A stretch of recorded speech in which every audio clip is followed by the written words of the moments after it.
রাসূলুল্লাহ সাল্লাল্লাহু আলাইহি ওয়াসাল্লাম বলেছেন, যে ব্যক্তি উযু করার পর এই দোয়াটি পাঠ করবে, আশহাদু আল্লা ইলাহা ইল্লাল্লাহু ওয়াহদাহু লা শারীকা লাহু ওয়া আশহাদু আন্না মুহাম্মাদান আবদুহু ওয়া রাসূলুহু সাল্লাল্লাহু আলাইহি ওয়া আলা আলিহি ওয়াসাল্লাম, আল্লাহুম্মা জাআলনি মিনাত তাওয়াবিনা ওয়াজআলনি মিনাল মুতাতাহহিরিন।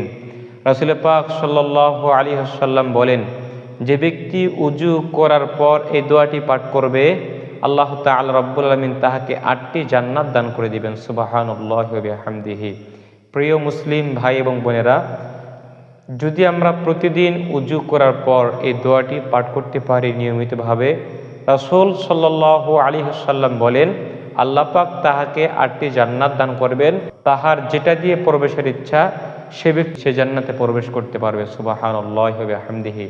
আসুন আমরা সকলেই আজ থেকে প্রতিদিন উযু করার পর আমরা যেন এই দোয়াটি বেশি বেশি করে পাঠ করি।